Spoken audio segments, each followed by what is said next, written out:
প্রথম আলোর শিরোনাম, আওয়ামী লীগের ১৫ বছরে সবচেয়ে বেশি দুর্নীতি ব্যাংক খাতে, প্রতিবেদনের তথ্য। খবরে বলা হয়েছে, আওয়ামী লীগ সরকারের ১৫ বছরের শাসনামলে লুটপাট সবচেয়ে বেশি হয়েছে ব্যাংক খাতে। এরপর ছিল ভৌত অবকাঠামো। এই দুটি সহ মোট ৪টি খাতে এই সময়ে বেশি লুটপাট হয়েছে।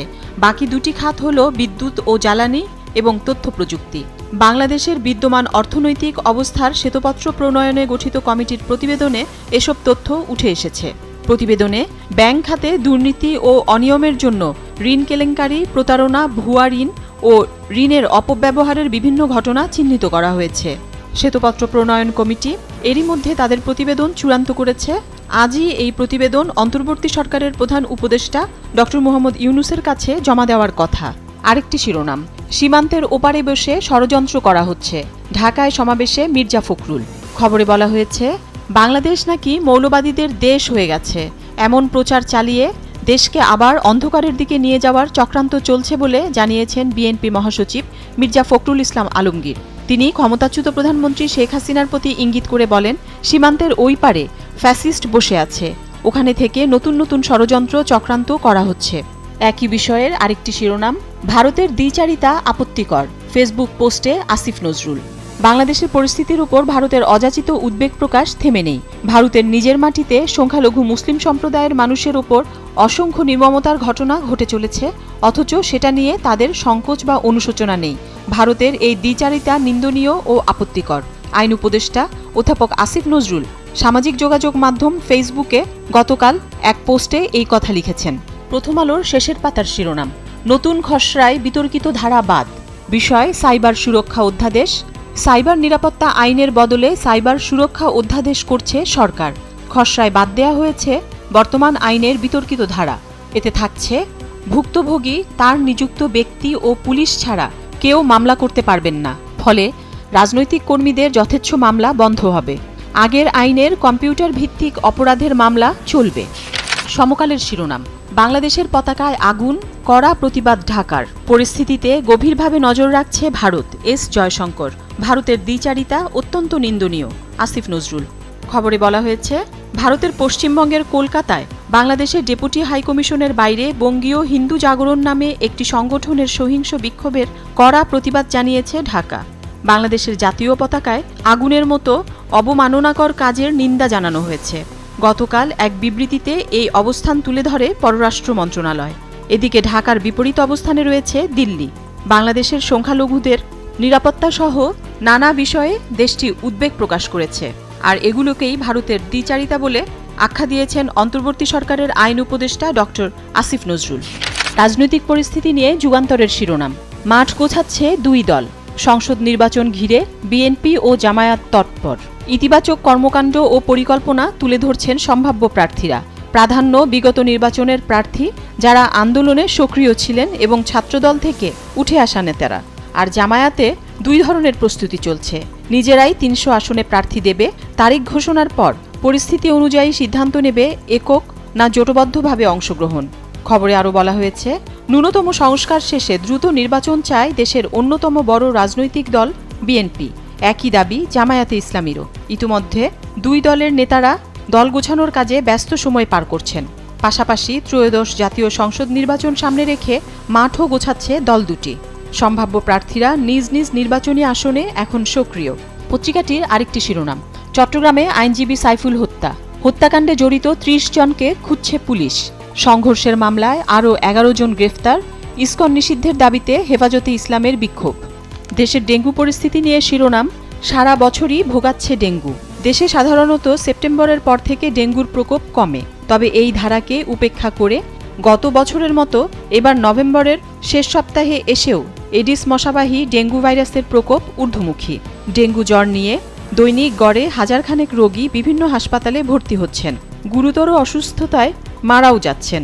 বিশেষজ্ঞরা বলছেন, ডেঙ্গু নিয়ন্ত্রণে বছর জুড়ে মশক নিধন কার্যক্রম অব্যাহত রাখতে হবে। কালের কণ্ঠের শিরোনাম, এই নভেম্বরে রোগী ২.৫ গুণ বেশি। দেশের ডেঙ্গু পরিস্থিতি নিয়ে প্রতিবেদনটিতে বলা হয়েছে, চলতি নভেম্বরে রোগী ৩১.৯১%। ২০২৩ সালের নভেম্বরে ছিল ১২.৬৭%। এবছর গতকাল পর্যন্ত আক্রান্ত ৯০,৭৯৪ জন। ঢাকার হাসপাতালে ভর্তি রোগী 40%, ঢাকার বাইরে 60%। মোট মৃত্যু 485, ঢাকায় 64%। মৃত্যুহারে শীর্ষে বাংলাদেশ। অধ্যাপক ডক্টর কবিরুল বাশারের উদ্ধৃতি দিয়ে জানানো হচ্ছে, জানুয়ারির মাঝামাঝি প্রকোপ কমবে।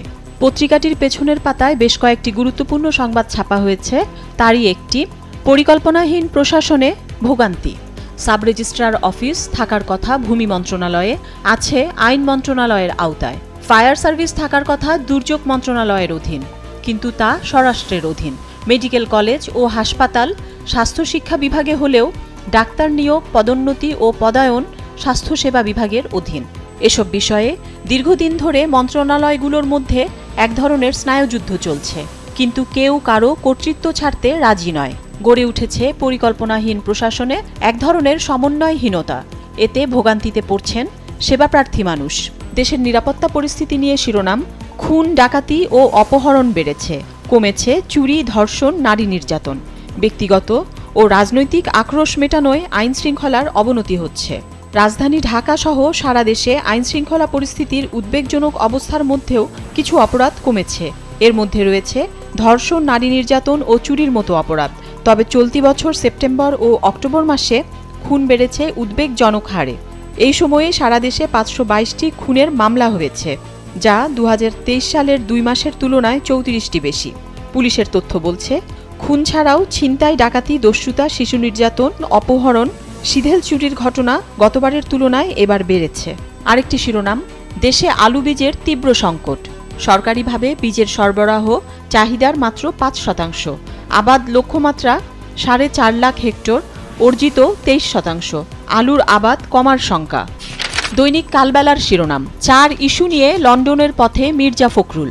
দীর্ঘ 6.5 বছর পর যুক্তরাজ্য যাচ্ছেন বিএনপি মহাসচিব মির্জা ফখরুল ইসলাম আলমগীর। প্রায় 10 দিন সেখানে অবস্থান করবেন তিনি। আজ সকালে বাংলাদেশ বিমানের একটি ফ্লাইটে লন্ডনের উদ্দেশ্যে তিনি ঢাকা ছেড়েছেন। গত 5 আগস্ট শেখ হাসিনার পতন ও রাজনৈতিক পট পরিবর্তনের পর বিএনপির ভারপ্রাপ্ত চেয়ারম্যানের সঙ্গে বিভিন্ন গুরুত্বপূর্ণ ইস্যুতে 1-to-1 বৈঠক করবেন তিনি। এরই মধ্যে তাকে স্বাগত জানাতে প্রস্তুতি সভাও করেছে যুক্তরাজ্য বিএনপি। পত্রিকাটির আরেকটি শিরোনাম, উপাচার্য নিয়োগে ঘুরে ফিরে রাজনৈতিক বিবেচনা। 48টি বিশ্ববিদ্যালয়ে নতুন উপাচার্য নিয়োগ দিয়েছে অন্তর্বর্তী সরকার। এর মধ্যে 29টি বিশ্ববিদ্যালয়ে উপাচার্য হিসেবে নিয়োগ পেয়েছেন বিএনপিপন্থী শিক্ষকরা, 4টিতে জামায়াতপন্থী। শিক্ষাবিদ মোহাম্মদ কায়কোবাদ বলছেন, অন্তর্বর্তী সরকার আসার পর আশা করেছিলাম উপাচার্য নিয়োগে দলীয় আনুগত্যের চেয়ে যোগ্যতাকে প্রাধান্য দেওয়া হবে, কিন্তু বাস্তবে আমরা সেরকমটা দেখছি না। আজকের পত্রিকার শিরোনাম, সংখ্যালঘুরা আগের তুলনায় এখন বেশি নিরাপত্তা পাচ্ছে। ভয়েস অফ আমেরিকার জরিপ। জরিপে অংশগ্রহণকারী 1000 ভালো করছে মনে করেন মুসলিম 66.1%, অমুসলিম 39.5%।